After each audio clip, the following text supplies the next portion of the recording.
নির্বাচনের মাত্র ৩ দিন আগে মোহাম্মদ ইউনূসের সরকার যুক্তরাষ্ট্রের কথা অক্ষরে অক্ষরে পালন করে এগ্রিমেন্ট অন রেসিপ্রোকাল ট্রেড বা একটি দ্বিপক্ষীয় বাণিজ্য চুক্তি সই করেছিল।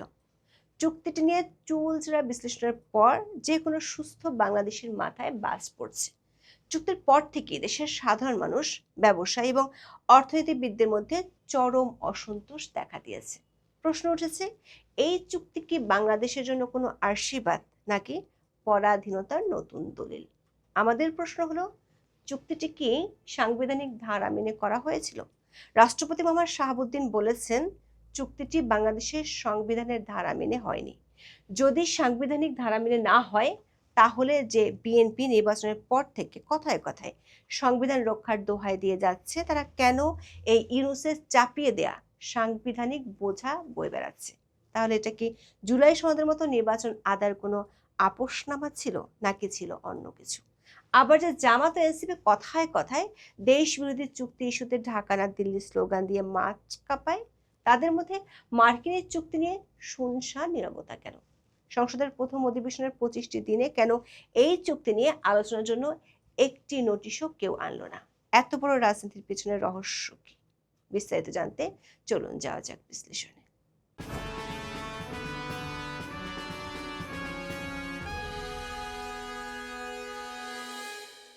এই চুক্তির সবচেয়ে বড় সমালোচনা হচ্ছে এর ভারসাম্যহীনতা। সহজ কথায়, চুক্তিতে বাংলাদেশের উপর অসংখ্য শর্ত চাপিয়ে দেওয়া হয়েছে, কিন্তু মার্কিন যুক্তরাষ্ট্রের জন্য বাধ্যবাধকতা নেই বললেই চলে। ইউনূস সরকার যে চুক্তিটি আমেরিকার সাথে করেছিল, সেটিতে আসলে ভারসাম্যের সও ছিল না। আছে শুধু ভার, আর ভার বাংলাদেশ আর দেশটির মানুষকে টানতে হবে বছরের পর বছর ধরে। সেন্টার ফর পলিসি ডায়ালগ বা সিপিটির বিশিষ্ট ফেলো ডক্টর মোস্তাফিজুর রহমানের বিশ্লেষণ অনুযায়ী, চুক্তির মূল পাঠ্যে বাংলাদেশ শ্যাল বা বাংলাদেশ অবশ্যই করবে এই শব্দগুচ্ছটি 108 থেকে 135 বার ব্যবহার করা হয়েছে। এর বিপরীতে মার্কিন যুক্তরাষ্ট্রের ক্ষেত্রে ইউএস শ্যাল বা যুক্তরাষ্ট্র করবে শব্দগুচ্ছটি ব্যবহার করা হয়েছে মাত্র 6 বার। এই সংখ্যাতাত্ত্বিক ব্যবধানই প্রমাণ করে চুক্তিটি কোনো দ্বিপক্ষীয় অংশীদারিত্ব নয়, বরং বাংলাদেশের উপর চাপিয়ে দেওয়া একতরফা শর্তের দলিল। অর্থাৎ চুক্তিটি এমনভাবে লেখা হয়েছে যাতে বাংলাদেশ কেবল হুকুম পালন করবে আর যুক্তরাষ্ট্র সুবিধা নেবে। দর্শক, চুক্তিটিতে আছে শুল্কের ধোঁকাবাজি। যুক্তরাষ্ট্র দাবি করছে তারা বাংলাদেশের পণ্যের উপর শুল্ক 1% কমিয়েছে, মানে 20% থেকে 19% করেছে। কিন্তু বাস্তবতা হলো, বাংলাদেশি পণ্যে বর্তমানে গড়ে 34.5% শুল্ক দিয়ে মার্কিন বাজার ঢুকতে হবে। বিনিময়ে বাংলাদেশ 4,500টি মার্কিন পণ্যকে 1 টাকাও শুল্ক ছাড়া দেশের বাজারে ঢোকার অনুমতি দিয়েছে। শুল্কের আরও একটি গুরুতর দিক হলো নির্দিষ্ট মার্কিন পণ্য আমদানির কঠোর বাধ্যবাধকতা। চুক্তিতে বাধ্য করা হয়েছে বাংলাদেশকে আগামী 5 বছরে অন্তত 35 লাখ টন মার্কিন গম কিনতে হবে। এছাড়া 15 বছরের $15 বিলিয়ন মার্কিন এলএনজি গ্যাস এবং বিমানের জন্য 14টি বোয়িং বিমান কিনতে হবে, যার দাম প্রায় 45,000 কোটি টাকা। এর মানে হলো, বাংলাদেশ অন্য দেশ থেকে কম দামে এসব জিনিস কেনার সুযোগ হারালো। এই চুক্তি অনুযায়ী অন্য দেশের সাথে স্বাধীনভাবে ব্যবসা করতে পারবে না। চুক্তির 3-এর 2 ধারায় বলা হয়েছে, বাংলাদেশ যদি চীন বা রাশিয়ার মতো দেশের সাথে কোনো ডিজিটাল বাণিজ্য চুক্তি করে, তবে যুক্তরাষ্ট্র এই চুক্তি বাতিল করে বাংলাদেশি পণ্যের উপর 37% শাস্তিমূলক শুল্ক বসাতে পারবে।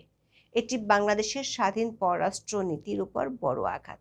এছাড়া ধর্মীয় ও সাংস্কৃতিক অনুভূতিকে উপেক্ষা করে নির্দিষ্ট কিছু প্রকৃতিগত শূকরের মাংস, যেমন ব্ল্যাক ফরেস্ট হ্যাম, চরিজো, এগুলো আমদানির সুযোগ দেওয়ার শর্তটিও ব্যাপক সমালোচনার জন্ম দিয়েছে, যা বাংলাদেশের বিদ্যমান নীতি কাঠামোর বিরোধী। বিশ্লেষকরা বলছেন, এই চুক্তির ফলে স্বল্প মেয়াদে সবচেয়ে বড় আঘাত আসবে রাষ্ট্রের রাজস্ব খাতে।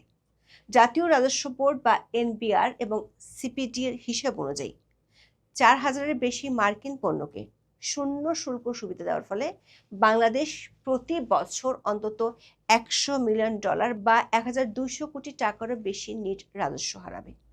মধ্যমেয়াদে বাংলাদেশের কৃষি, দুগ্ধ ও পোলট্রি শিল্প ধ্বংসের মুখে পড়বে।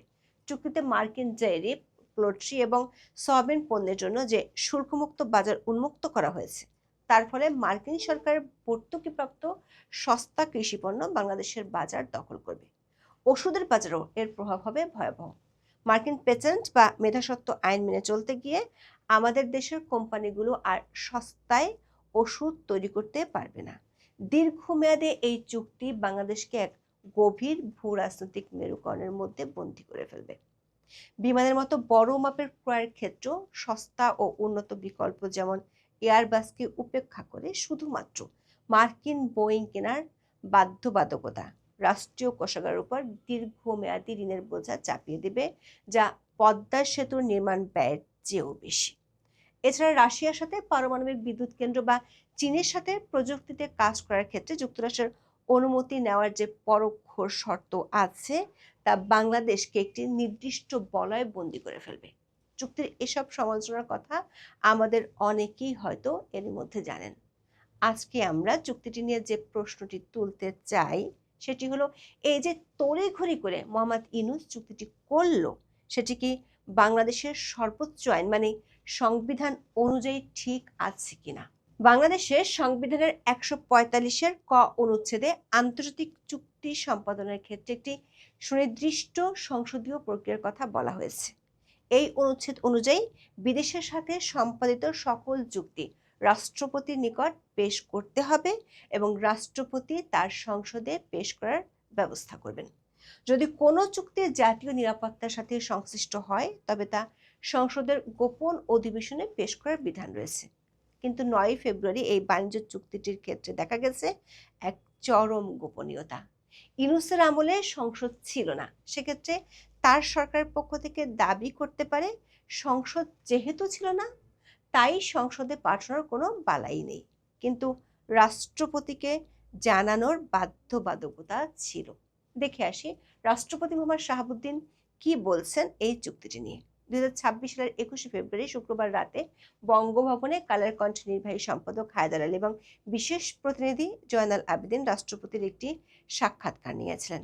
সাক্ষাৎকারে রাষ্ট্রপতি সরাসরি অভিযোগ করেন অন্তর্বর্তীকালীন সরকার মার্কিন যুক্তরাষ্ট্রের সাথে এই বাণিজ্য চুক্তিটি অত্যন্ত গোপনে সম্পাদন করেছে এবং এ বিষয়ে তাকে মৌখিকভাবে বা লিখিতভাবে কিছুই জানানো হয়নি। রাষ্ট্রপতিকে যখন কালের কণ্ঠ এই বিষয়ে প্রশ্ন করেছিল তখন তিনি যে উত্তর দিয়েছিলেন সেটি হুবহু এরকম, না কোনো কিছুই আমি জানি না, এরকম রাষ্ট্রীয় একটা চুক্তি অবশ্যই আমাকে জানানোর দরকার ছিল। এটা ছোটখাটো হোক আর বড় কিছু হোক, পূর্ববর্তী সরকার প্রধানরা রাষ্ট্রপতিকে জানিয়েছেন। এটি সাংবিধানিক বাধ্যবাধকতা, কিন্তু তিনি তা করেননি। রাষ্ট্রপতি সেই সাক্ষাৎকারে বলেছিলেন সংবিধান অনুযায়ী যে কোনো রাষ্ট্রীয় চুক্তি রাষ্ট্রপতিকে জানানো একটি আবশ্যিক বিষয়, কিন্তু প্রধান উপদেষ্টা মোহাম্মদ ইউনূস একবারের জন্য তার সাথে দেখা করেননি বা এ বিষয়ে কোনো ব্রিফিং দেননি। দর্শক, রাষ্ট্রপ্রধানের এই স্বীকারোক্তি প্রমাণ করে চুক্তিটি সম্পাদনের ক্ষেত্রে সাংবিধানিক রীতিনীতি চরমভাবে লঙ্ঘিত হয়েছে। এর পরও প্রশ্ন থেকে যায়, সেটি হলো এত বড় এবং বহু বিতর্কিত একটা চুক্তি নিয়ে কেন জাতীয় সংসদে আজ অবধি আলোচনা হলো না? এই প্রশ্নটা উঠে আসছে কারণ বিএনপি ক্ষমতায় আসার পর থেকে নানা ইস্যুতে সংবিধান রক্ষার দোহাই দিয়ে যাচ্ছে, অথচ সাংবিধানিক বাধ্যবাধকতা অনুযায়ী সংসদের প্রথম অধিবেশনের ২৫ দিনে এই গুরুত্বপূর্ণ বিষয়টি কেন আলোচনার তালিকায় এলো না, সেটি একটি বড় বিষয়। গত ১২ই মার্চ থেকে জাতীয় সংসদের প্রথম অধিবেশন বসেছিল। প্রথম অধিবেশনে মোট বৈঠক দিবস ছিল ২৫টি, অধ্যাদেশ তোলা হয়েছে ১৩৩টি, অধ্যাদেশগুলোর বিপরীতে বিল পাশ হয়েছে ৯১টি, সব মিলে মোট ৯৪টি বিল পাশ হয়েছে। আইন প্রণয়ন কার্যাবলী ছাড়াও এই অধিবেশনে ৫টি স্থায়ী কমিটি গঠন করা হয়েছে এবং ২টি বিশেষ কমিটি গঠিত হয়েছে।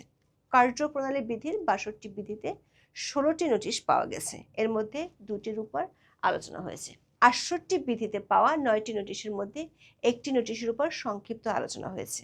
৭১ বিধিতে গৃহীত ৩৮টি নোটিশের উপর আলোচনা হয়েছে এবং ৭১ ক বিধিতে ২ মিনিট করে বক্তব্য দেওয়া হয়েছে ২০৭ বার।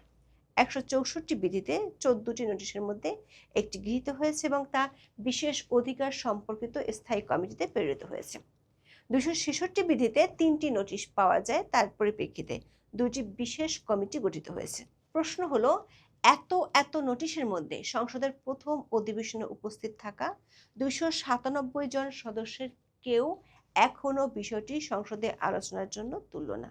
যদিও স্বতন্ত্র সদস্য রুমিন ফারহানা 29 এপ্রিল পয়েন্ট অফ অর্ডারে বিষয়টি উত্থাপন করার চেষ্টা করেছিলেন। তখন স্পিকার হাফিজউদ্দিন আহমেদ 301 বিধি উল্লেখ করে তাকে থামিয়ে দেন। স্পিকারের ব্যাখ্যা অনুযায়ী পয়েন্ট অফ অর্ডার শুধুমাত্র সংসদের চলমান শৃঙ্খলার সাথে সম্পর্কিত হতে পারে, কোনো নতুন প্রশ্ন তোলার জন্য এটি সঠিক ফোরাম নয়।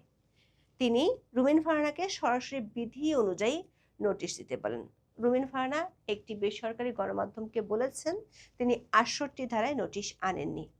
এই ধারাতে যে শর্ত আছে সেটি তিনি পূরণ করতে পারতেন না বলেই তিনি দাবি করেছেন। বাংলাদেশের জাতীয় সংসদের কার্যপ্রণালী বিধির 68 ধারা অনুযায়ী কোনো সদস্য জনগুরুত্বপূর্ণ সম্পন্ন যে কোনো বিষয় আলোচনার জন্য স্পিকারের কাছে নোটিশ দিতে পারেন। এই নোটিশটি অন্তত 2 দিন আগে জমা দিতে হয় এবং এতে অন্তত 5 জন সদস্যের স্বাক্ষর থাকতে হয়। স্পিকারের সন্তুষ্টি সাপেক্ষে সপ্তাহে অন্তত 2 দিন এই ধরনের আলোচনার জন্য বরাদ্দ রাখা যায়। প্রশ্ন হলো, কেন বিএনপি বা জামাত এমনকি এনসিপি যাদের 5-এর বেশি সংসদ সদস্য আছে তারা কেন এই ধারায় নোটিশ আনলেন না চুক্তিটি নিয়ে আলোচনার জন্য? সমালোচকরা মনে করেন এই নীরবতার পেছনে গভীর রাজনৈতিক সমঝোতা থাকাটাই স্বাভাবিক। আওয়ামী লীগ সরকারের আমলে ভারতের সাথে যেসব চুক্তি হয়েছিল তার সবগুলো ভারতের পররাষ্ট্র মন্ত্রণালয়ের ওয়েবসাইটে পাওয়া যায়। অথচ এসব চুক্তি নিয়ে মাঠ গরম করে ফেলতো বিএনপি ও জামাত। আর এনসিপি তো ঢাকা না দিল্লি বলে বহুবার গলা ফাটিয়েছে। সেখানে আমেরিকার সাথে এমন অসম চুক্তি নিয়ে বিএনপি, জামাত আর এনসিপি সংসদ সদস্যরা একেবারে মুখে কুলু পিবায় এঁটেছেন কেন? যুক্তরাষ্ট্রের সঙ্গে এই বাণিজ্য চুক্তি নিয়ে অন্তর্বর্তী সরকারের সময় আলোচনা এবং শেষ পর্যন্ত স্বাক্ষর করা এই পুরো প্রক্রিয়ার নেতৃত্বে ছিলেন ডক্টর খলিলুর রহমান। তিনি ওই সরকারের জাতীয় নিরাপত্তা উপদেষ্টা ছিলেন। খলিলুর রহমানকে নির্বাচিত বিএনপি সরকারের পররাষ্ট্রমন্ত্রী করা হয়েছে। বিবিসি বাংলার খবরে বলা হয়েছে, বিশ্লেষকদের পাশাপাশি রাজনীতিকদেরও কেউ কেউ বলছেন খলিলুর রহমানকে পররাষ্ট্রমন্ত্রী করার পেছনে একটি বার্তা রয়েছে, যুক্তরাষ্ট্রের সঙ্গে চুক্তির ধারাবাহিকতা অব্যাহত থাকবে। বিএনপি সরকারের পররাষ্ট্রমন্ত্রী হিসেবে খলিলুর রহমান যুক্তরাষ্ট্রের সঙ্গে বাণিজ্য চুক্তি নিয়ে সাংবাদিকদের প্রশ্নের মুখোমুখি হয়েছিলেন গত 4 মার্চ। তার উত্তর ছিল, এই চুক্তিতে প্রধান 2 দল বিএনপি ও জামাত ইসলামীর সম্মতি ছিল। তিনি বলেছিলেন, ইউএস ট্রেড রিপ্রেজেন্টেটিভ বাংলাদেশের প্রধান 2টি দলের প্রধানের সঙ্গে নির্বাচনের আগে কথা বলেছেন এবং তারাও এতে সম্মতি দিয়েছিলেন। তখন তা অস্বীকার করে জামাতের আমির শফিকুর রহমান বলেছেন, ওই চুক্তি নিয়ে জামাতের সঙ্গে কোনো আলোচনা করা হয়নি। তবে বিষয়টাতে বিএনপির পক্ষ থেকে কোনো বক্তব্য পাওয়া যায়নি। বিবিসি বাংলা বলছে, এর মধ্যেও এই সরকারের অবস্থানের ইঙ্গিত রয়েছে বলে বিশ্লেষকরা মনে করছেন। আবার বিরোধী দল হিসেবে জামাত ইসলামী যেখানে ভারতের সাথে যে কোনো অসম চুক্তির বিরুদ্ধে সোচ্চার থাকে, সেখানে মার্কিন যুক্তরাষ্ট্রের সাথে এই ধরনের পরাধীনতামূলক চুক্তির বিষয়ে তাদের নমনীয় অবস্থান অনেককে বিস্মিত করেছে।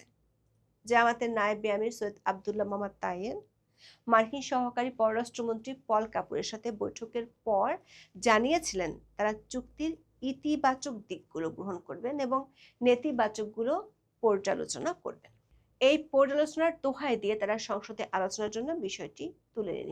অথচ চুক্তিটিতেই বলা আছে, বাংলাদেশ ও আমেরিকা যে কোনো এক পক্ষ চাইলেই 60 দিনের নোটিশ দিয়ে চুক্তিটি বাতিল করতে পারবে। বিএনপি বাতিল তো করেইনি, উল্টো ইউনূসের চাপিয়ে দেওয়া 14টি বোয়িং কেনার চুক্তিও করে ফেলেছে। আবার যেহেতু স্পষ্টভাবে চুক্তিটি করার সময় সাংবিধানিক বাধ্যবাধকতা অনুসরণ করা হয়নি, সেটির কারণেও Vienna convention on the law of treaties বা বিসিএলটি অনুযায়ী বাংলাদেশ এই চুক্তিটি বাতিল করতে পারে। বিএলসিটির 46 ধারা অনুযায়ী কোনো রাষ্ট্র একটি চুক্তিকে অবৈধ ঘোষণা করতে পারে যদি সেই চুক্তিটি স্বাক্ষরের সময় তার অভ্যন্তরীণ আইনের কোনো মৌলিক গুরুত্বপূর্ণ নিয়ম লঙ্ঘিত হয়, যেটি এই চুক্তির ক্ষেত্রে বাংলাদেশের সংবিধানে 145-এর ক অনুচ্ছেদ লঙ্ঘন করা হয়েছে। কিন্তু সব সময় সংবিধান রক্ষার দোহাই দেয়া কিংবা সবার আগে বাংলাদেশ নীতিতে বিশ্বাসী বিএনপির রাজনৈতিক বাস্তবতা এক্ষেত্রে একেবারেই ভিন্ন। বিবিসি বাংলা সরকার একটি সূত্রের বরাত দিয়ে তাদের খবরে বলেছে, প্রায় 2 দশক পর বিএনপি ক্ষমতায় এসেছে। আর এই সরকারের বয়স 2 মাসের কিছুটা বেশি। সেই সরকার চুক্তিটির বিপক্ষে অবস্থান নিয়ে যুক্তরাষ্ট্রের সঙ্গে সম্পর্কের টানাপোড়েন তৈরি করবে বা কেন? বিএনপির আরেকটি পক্ষ বলছে, মাত্র একদিন আগেই সংসদে দাঁড়িয়ে স্বরাষ্ট্রমন্ত্রী সালাউদ্দিন আহমেদ বলেছেন, নির্বাচন আদায় করার জন্যই আপোষ করতে তারা জুলাই সনদ স্বাক্ষর করেছিলেন। বিএনপির ওই পক্ষটির প্রশ্ন হলো, এই চুক্তিটিও কি তাহলে নির্বাচনী রাজনীতির আপোষের অংশ ছিল? অধ্যাপক আনু মোহাম্মদ বলেছেন, বর্তমান প্রধানমন্ত্রী তারেক রহমান সবসময় বলছেন সবার আগে বাংলাদেশ। যুক্তরাষ্ট্রের সঙ্গে যে চুক্তি, সেই চুক্তিটা দেখাচ্ছে যে সরকার সবার আগে যুক্তরাষ্ট্র, এই নীতি অনুযায়ী চলছে। দর্শক, 9 ফেব্রুয়ারি এই বাণিজ্য চুক্তিটি বাংলাদেশের জন্য একটি গলার কাঁটা হয়ে দাঁড়িয়েছে। একদিকে সংবিধান লঙ্ঘন করে এটি সই করা হয়েছে, অন্যদিকে এর শর্তগুলো বাংলাদেশের অর্থনীতিকে পঙ্গু করে দেওয়ার ক্ষমতা রাখে।